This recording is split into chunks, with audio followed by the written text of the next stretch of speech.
Good afternoon, I'm James Ezimoha and you're watching A News. Let's see your headlines. Israel accuses Iran of violating Trump-brokered ceasefire. Iran denies the allegation. NATO leaders expected to approve a new defense spending target of 5% of GDP during the summit in the Netherlands. The European Union and Canada confirm a new security and defense partnership.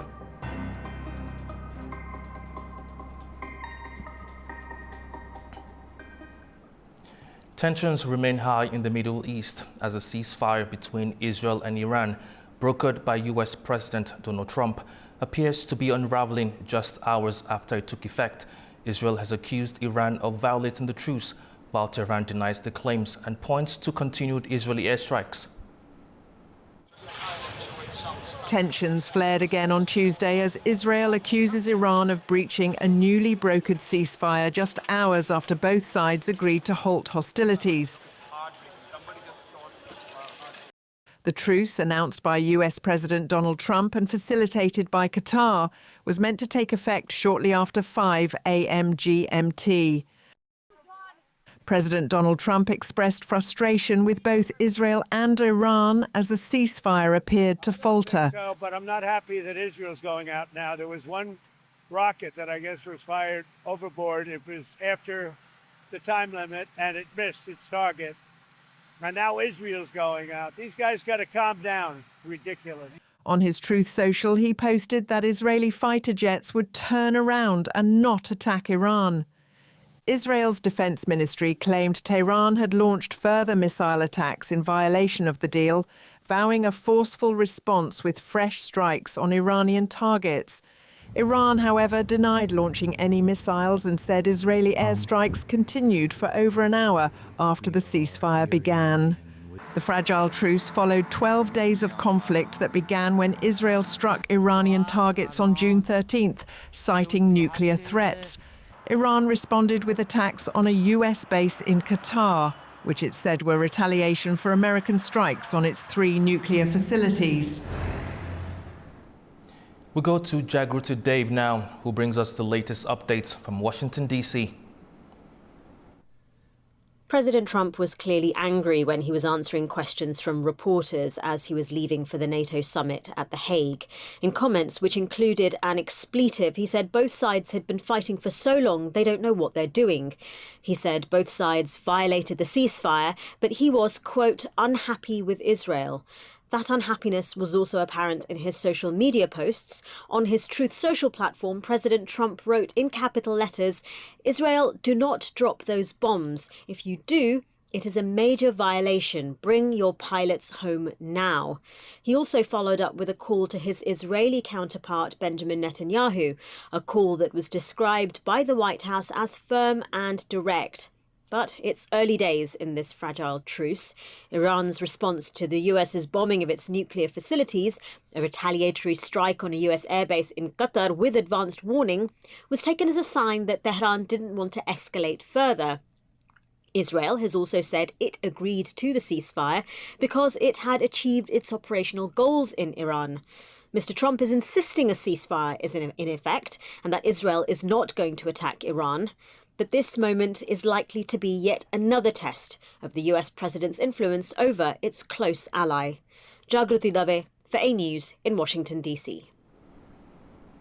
Iran has launched missiles at the US Al Udeid Air Base in Qatar on Monday in response to American airstrikes at the weekend.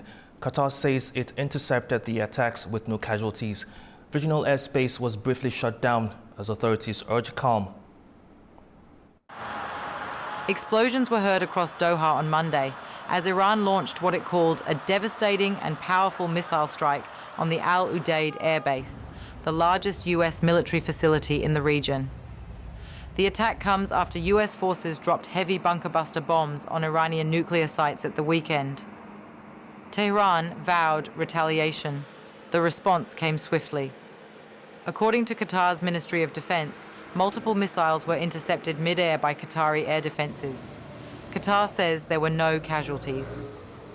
The state of Qatar condemns in the strongest terms the Iranian missile attack on the Qatari Al Udeid airbase. This attack represents a flagrant violation of Qatar's sovereignty and contravenes the principles of good neighbourliness and an assault on international legitimacy and international law. The state of Qatar affirms that it reserves the right to respond in accordance with international law and in proportion to the nature and scale of this attack. Qatar closed its airspace shortly after the attack, diverting incoming flights. The UAE and Bahrain followed, shutting their skies amid regional tensions. Iran's Islamic Revolutionary Guard Corps said it launched the operation Annunciation of Victory, claiming responsibility for strikes on US bases in Qatar and also in Iraq. Tehran said in a statement that Iran will not leave any attack on its territorial integrity, sovereignty, and national security unanswered under any circumstances. Iranians took to the streets of Tehran on Monday to celebrate Iran's attack on the Al Udeid US airbase in Qatar. On social media, US President Donald Trump wrote that Iran has officially responded to our obliteration of their nuclear facilities with a very weak response, which we expected, and have very effectively countered. He thanked the Emir of Qatar for his efforts toward peace and said that early notice from Iran allowed US forces to avoid casualties. The United States has kept a significant military presence throughout the Middle East for years, but after a U.S. airstrike targeted Iran's nuclear sites, the Middle Eastern nation warned that it would strike back at American bases in the region.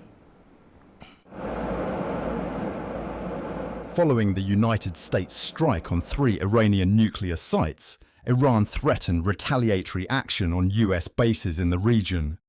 A US base in Qatar was targeted by Iranian missiles, though no injuries were reported. The United States maintains a substantial troop presence across the Middle East. In Bahrain, the US Navy's 5th Fleet and US Naval Forces Central Command have been based since 1948, when Britain's Royal Navy first operated the facility. The country's deep-water port can accommodate America's largest military vessels, including aircraft carriers. In Kuwait, US troops arrived at Ali Al Salem Air Base in 1998 during a build-up against Iraq. Today, Ali Al Salem hosts the 386th Air Expeditionary Wing, described by the US military as its primary airlift hub and gateway for delivering combat power to joint and coalition forces. Kuwait is also home to Camp Arif Jan, the forward headquarters for the US Army component of Central Command, CENTCOM, along with several other American bases. Iraq hosts approximately 2,500 US troops as part of the international coalition against the Islamic State group. Despite its alliance with Iran, the Iraqi government is also a strategic partner of the United States. US forces operate at installations across the country, including Al-Assad and Erbil air bases. In Syria, US troops have been stationed at various locations for years as part of the coalition against the Islamic State group, which emerged from the Syrian civil war to control large areas of Syria and neighbouring Iraq. The Pentagon announced in April that it would reduce its forces in Syria to fewer than 1,000 as part of a consolidation of its troop presence. In the United Arab Emirates, Al Dhafra Air Base hosts the US 380th Air Expeditionary Wing, which includes 10 squadrons equipped with aircraft and MQ-9 Reaper drones. Meanwhile, Qatar's Al Udeid Air Base houses forward elements of CENTCOM, US Air Forces, and Special Operations Forces in the region. The base supports rotating combat aircraft and the 379th Air Expeditionary Wing, which provides airlift, aerial refueling, intelligence, surveillance and reconnaissance, and aeromedical evacuation. Let's talk to Daniela Mello, political analyst from Boston, USA, about the Strait of Hormuz and its relevance in light of the latest developments in the Israel-Iran conflict. Daniela, with the truce between Israel and Iran now in place, is the Strait of Hormuz no longer a factor? And if Iran decides not to block the strait, what other options remain on the table for Tehran? Hi, and thank you for the invitation to speak about this topic today.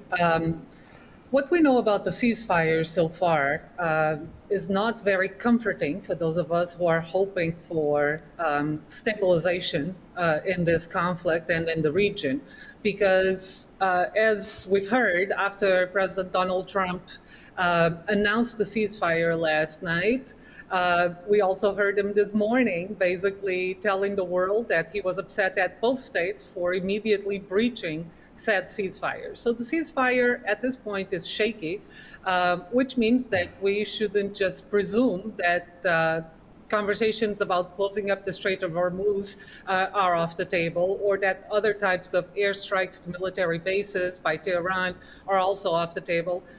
If a ceasefire cannot be fully established, we might have, in fact, a ceasefire in name only and a continuation of attacks and counterattacks by the belligerents. Obviously, Tehran will hold on to all of the, let's call them, conventional strategies that it has available to be able to exert pressure, not just on Israel, but on the rest of the world to come to a ceasefire where Tehran can actually regroup and have some breathing air and give some space perhaps to negotiations if there's a willingness for negotiations and for diplomacy. However, Tehran, and this is one of the fears in the United States for certain, Tehran also has unconventional strategies at its hand. And by that I mean, Tehran has a very large network of groups that it has built over many, many decades, not just in the region, but across the world.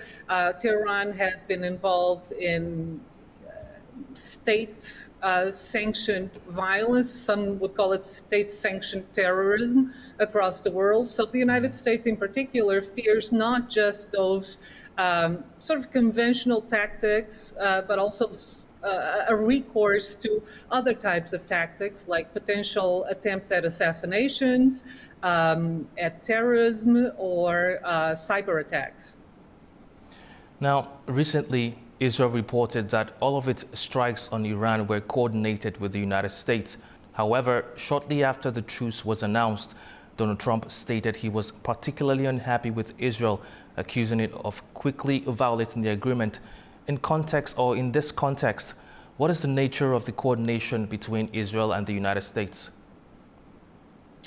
That's a very difficult question to answer because we don't have complete information about this. What we have is a number of statements by Israeli leadership and American leadership that at times contradict itself. So my guess would be as good as anybody else's in the sense that if we follow what President Trump is saying, President Trump is in many ways claiming to be fully informed about every step of these operations. That's likely to be mostly true. But at the same time, President Trump also seems to react immediately when he feels slighted or when he feels that actions are occurring that he wasn't informed about, like the breach of the ceasefire. So there's clear indications that it's not a perfect coordination. It's not a complete sharing of information. Quite the contrary, the Israelis have shown now and again to be willing to catalyze a situation that will then bring the United States into the conflict, whether or not the United States desire to. Thank you very much for your time. Thank you. The Hague hosts the NATO summit, which takes place amid significant geopolitical changes around the world. Our own Anita Sharma reports from the venue. The NATO summit is officially underway with key dignitaries present, although the show, as they say, really won't start until the U.S. president arrives tonight. Meantime, NATO Secretary General Mark Rutte is repeating his call for NATO members to spend more on military investment and production. At today's briefing, he said, and I quote, "There's an ancient Roman saying, if you want peace, prepare for war. It's a simple idea. Make your defenses so strong that no one dares to attack you." He also said NATO's military edge is now aggressively challenged by a rapidly rearming Russia and backed by Chinese technology plus Iranian and North Korean weapons. Rutte emphasized that it is, quote, simply unthinkable that Russia, with an economy 25 times smaller than NATO's, should be able to outproduce and outgun Europe. Rutte met with Ukrainian President Volodymyr Zelensky, and a White House official says Trump is scheduled to meet with the Ukrainian president during the NATO summit. We understand Trump is flying in tonight and staying at the residence of the Dutch royal family. Many will see this as Trump putting a priority on pageantry over diplomacy, arriving here in The Hague just in time for a fancy dinner with the king and queen while avoiding key NATO meetings held here throughout the day. So, no hotel for Trump like the other leaders. This could be seen as par for the course as Trump seeks to push NATO in an entirely new direction, one where other members pay more for defense spending while Trump tries to minimize America's involvement. It's clear the NATO of 2025 is no longer the NATO of 1949 or even 2016. In Trump's second term at the White House, we're seeing a significant redefinition of the alliance, not just in tone, but in principle. NATO was founded on a simple but profound idea: mutual defense amongst equals. Article 5, the promise that an attack on one is an attack on all, was seen as more than just a clause. It was a pledge of trust, underpinned by shared democratic values and collective sovereignty. However, it's evident now that with Trump, that vision is replaced by a more transactional, even authoritarian tone. Trump seems to be treating NATO less as a coalition of partners and more as a security contract where the U.S. is the provider and allies are clients who have to pay up or deal with the ramifications. With Washington looking squarely at China, the Trump administration has made it clear that countering Beijing's economic and military prowess is now the top priority. So where does that leave NATO, which has traditionally been centered on the Euro-Atlantic? As U.S. resources, attention, and diplomatic energy pivot toward the Indo-Pacific, European allies are left wondering where they fit in America's new global playbook. It's fair to surmise that there's a growing sense of anxiety in Europe and the rest of the world, with NATO members scrambling to bolster their own defenses. NATO is still called an alliance, but it remains to be seen just how reliable partners will be, with all eyes on the United States. From the NATO summit in The Hague, I'm Anita Sharma for A News. Back to you. Finland is rapidly reinforcing its eastern border with Russia, building new defenses and hosting NATO operations as fears grew of being drawn into broader conflict. Finland is stepping up its military preparedness along the 1,340-kilometre border with Russia.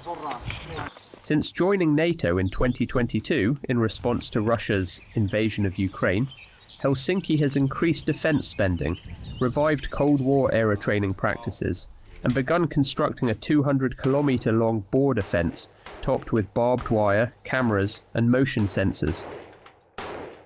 Reservists near Lappeenranta, just 160 kilometres from St. Petersburg, are now training with military-grade surveillance drones used by NATO members.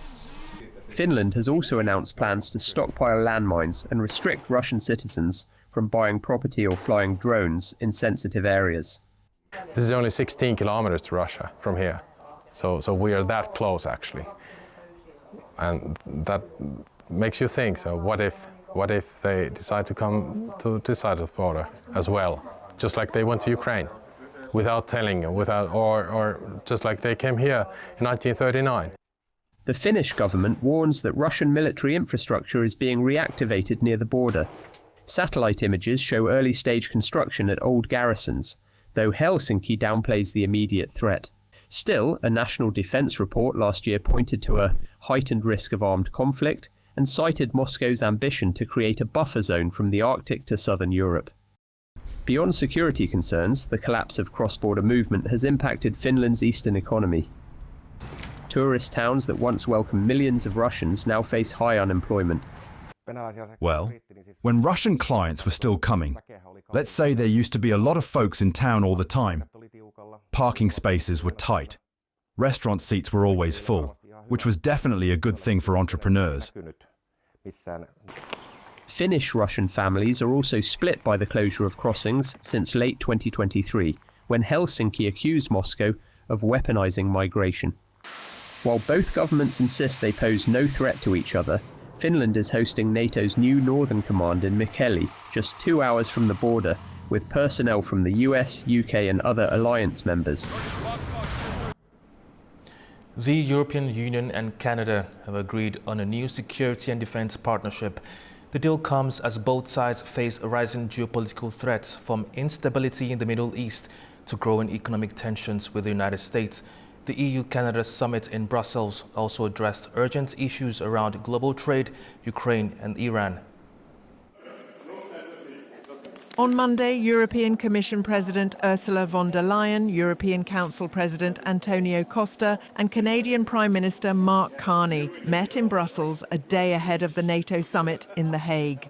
The summit, described by EU officials as not business as usual, marked the start of a new era in EU-Canada relations. At the heart of the talks, a first-of-its-kind EU security and defence pact with a country from the Americas. The deal paves the way for joint work in crisis management, cyber, maritime and space security, as well as arms control and support for Ukraine. We have just signed the European Union-Canada Security Defence Partnership. It is a reflection of our mutual commitment to peace, transatlantic security and deeper cooperation in building defence capabilities. While NATO remains the cornerstone of our collective defence, this partnership will allow us to strengthen our preparedness faster and better, to invest more and to invest smarter. The new pact will also give Canadian firms access to the EU's €150 billion safe military procurement programme, supporting joint investments across transatlantic industries. We will now swiftly launch talks on Canada's access to a joint military procurement instrument. We call it SAFE. It's €150 billion. And together we will define where our cooperation can have the most value added and where we should channel joint investment. Ukraine remained a key priority. Both sides pledged stronger industrial and economic cooperation to support Kyiv's war effort. And of course it will be good for our continued support to Ukraine, because the more we invest in the highly innovative Ukrainian industry, the more the industry will be capable and the better Ukraine can defend itself. The summit also tackled the escalating tensions with Iran were high on the agenda after fresh missile attacks on US targets in the Gulf. Iran has pursued nuclear weapons. These are violations of international law. These are the ones we look to. We must commit to ensuring respect for nuclear non-proliferation treaties. Thus, Iran must never have a nuclear weapon. We must work towards peace. Peace obviously means we must avoid escalation. As global tensions mount, Brussels and Ottawa are signalling a deeper alliance, one focused not just on trade and diplomacy, but on joint defence and strategic readiness. The new partnership, leaders said, is just the first step in building a stronger transatlantic front. Russia launched a deadly missile attack on southeastern Ukrainian city of Dnipro, killing at least 11 people and injuring more than 100. The strikes hit civilian infrastructure, including a dormitory, gymnasium and administrative buildings. 2 people were killed in a separate strike on the nearby town of Samar, bringing the regional death toll to 11, according to local officials. Ukraine's national railway company said a passenger train traveling from Odessa to Zaporizhia was damaged in the attack. No passenger or crew were killed, though several were treated for injuries. Early in the night, 3 people, including an 8-year-old boy, were killed in a Russian drone strike on a village in the Sumy region. Local officials said the victims were members of different families living on the same street. 3 people were injured. Russia has not commented on the strikes. UK Prime Minister Keir Starmer and Ukraine's President Volodymyr Zelensky have announced a military co-production agreement during a visit to London. The announcement comes amid the ongoing Russia-Ukraine war and follows a recent deadly attack on Kyiv. In a show of deepening defence ties, UK Prime Minister Keir Starmer and Ukrainian President Volodymyr Zelensky announced a landmark military co-production agreement after they met in London on Monday. The deal, the first of its kind between the two nations, was disclosed at Downing Street, where the leaders also addressed Ukrainian troops receiving training under Operation Interflex. I'm really proud that this afternoon we're able to announce an industrial military co-production agreement, the first of its kind so far as Ukraine and the UK are concerned, which will be a massive step forward now in the contribution that we can continue to make, and is really a symbol of not only our joint work in this conflict, but the 100-year agreement that we've put in place.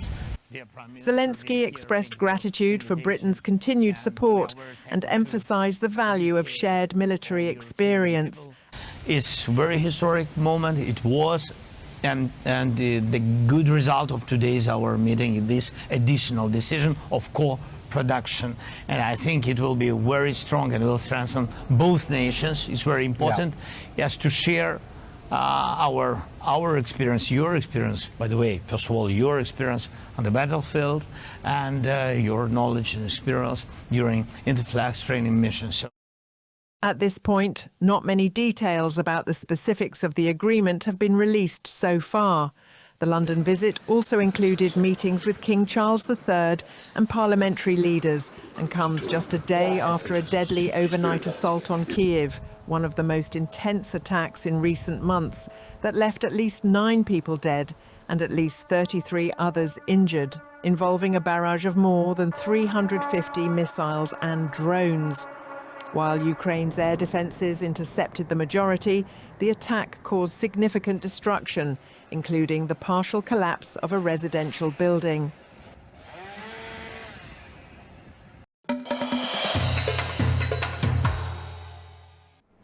Tensions are escalating sharply after US strikes on Iranian nuclear facilities. As missile attacks continue in the region, people are evacuating through the Astara State border crossing between Iran and Azerbaijan in increasing numbers. Our correspondent Zainab Faradzada has more. Behind me is the Astara border, and today more and more people are crossing over from Iran into Azerbaijan, unsure of what comes next. We are just meters away from Iranian territory, and the tension is rising. After United States strikes on Iran's nuclear sites, Tehran's military now says it considers American targets fair game, not just Israeli ones. A senior commander warns that the US should expect heavy consequences, while Iran's new military chief, Major General Amir Hatami, promised a decisive response. Iran's supreme leader has also weighed in, calling Israel's bombing campaign a big crime and a big mistake. The statement came just hours after a missile was launched at Israel. Here in Astara, we have seen a steady stream of Iranians, some with families, some alone, quietly crossing the border. They won't speak on camera, but their urgency says enough. Meanwhile, President Trump will meet with his national security team on Monday to discuss next steps.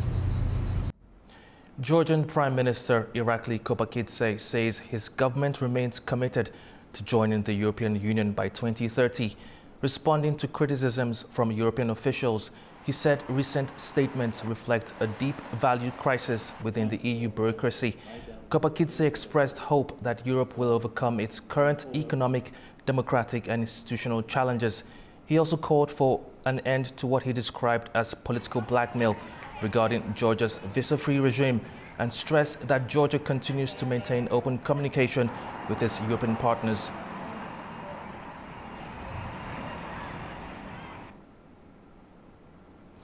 Let's talk to Dr. George, Associate Professor at the European University, about the impact of the Israel-Iran conflict on the South Caucasus region. Doctor, what has been the political reaction in Georgia to the recent Israel-Iran truce? Okay, thank you very much for your invitation. Good afternoon. Well, the general stance of Georgia was neutral on this particular regard. Well, everyone in Georgia, starting from the government, from the leadership to the opposition to the ordinary citizen, understood that significant conflagration and, well, prolonged war between two major powers in the Middle East can bode nothing good for the South Caucasus. Obviously, it could be economic disruption, potential flow of refugees, the refugees of war, and, well, so for me personally and for many in Georgia, it is a sigh of relief that it seems for now that the war is basically over. It lasted 12 days, and, well, the countries came to an agreement, even though the situation will probably remain tense for years to come. Now, given that Iran currently maintains decent relations with Georgia and is now evidently in a weaker position than before, how might the recent Israel-Iran conflict affect Georgia-Iran relations?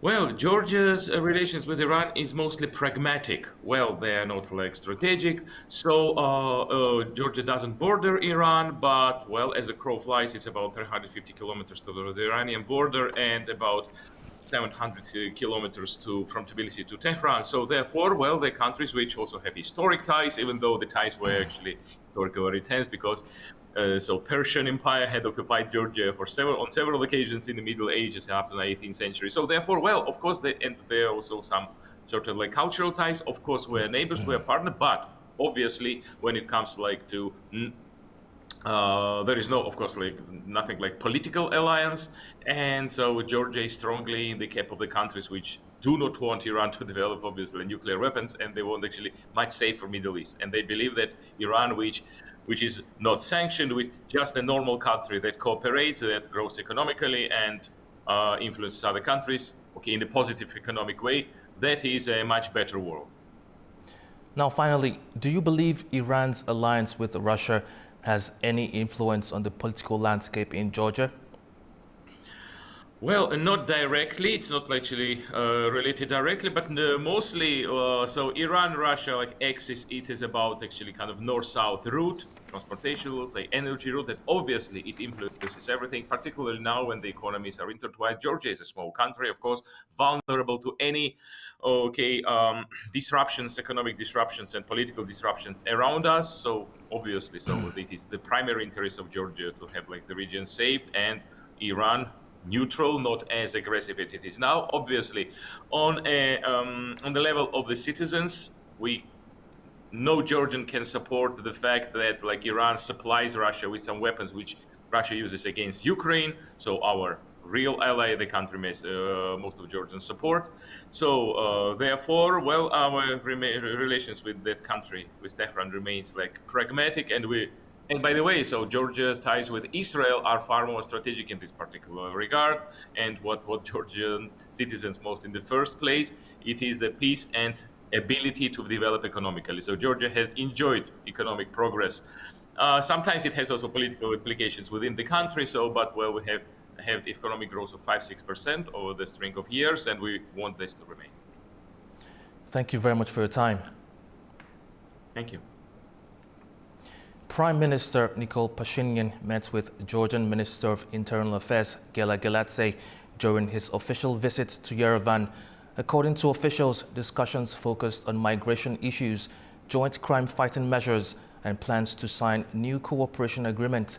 The two sides also reviewed shared regional challenges and stressed the need for coordinated efforts to maintain peace and stability. Uzbekistan has become the leading country in Central Asia in terms of foreign investments in 2024. That's according to a new report from the United Nations Conference on Trade and Development. At the most recent Tashkent Investment Forum alone, agreements worth more than $30 billion were signed. Our Fariza Kalimodzene has more. Uzbekistan ranked first among Central Asian countries in the volume of foreign capital inflows at the end of last year. According to the report from the United Nations Conference on Trade and Development, a total of $2.8 billion was invested in the country's economy. Turkmenistan came in second with $1.6 billion, followed by Kyrgyzstan with $705 million. Uzbekistan continues to show steady growth. In 2024 alone, investments in digital sector amounted to $900 million. This was made possible thanks to reforms in telecommunications and rising demand for digital services. Over $1 billion was also directed toward major transportation projects, including highways, logistics, and railway infrastructure. Between 2020 and 2024, the country carried out more than 40 energy sector projects, attracting a total investment of $18 billion, the highest figure in the region.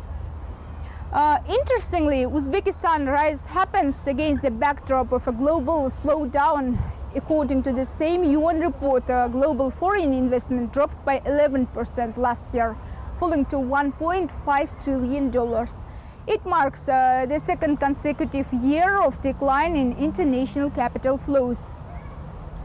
Uzbekistan's economic transformation continues under the National Uzbekistan 2030 strategy. The plan aims to grow the country's gross domestic product to $160 billion and raise the average income per person to $4,000 a year. To achieve these targets, the country is placing strong emphasis on attracting foreign capital and expanding its export potential. Just a few years ago, such progress would have seemed unlikely. Until 2017, Uzbekistan maintained tight currency controls with an artificial exchange rate and a parallel black market. Conducting foreign currency transactions for businesses was difficult. That changed with sweeping reforms, and the currency market was liberalized. Legislation was introduced to protect investors, and dedicated government agencies were established to attract international capital. Economists say Uzbekistan's economy is becoming more diverse, unlike some of its neighbors that still depend mostly on raw materials exports. Uzbekistan is developing different industries which could help the country better handle future global economic challenges. Fariza Kalimurzina, A News in Almaty, Kazakhstan. Well, that's all we have for now. Thank you for watching. Stay tuned to A News.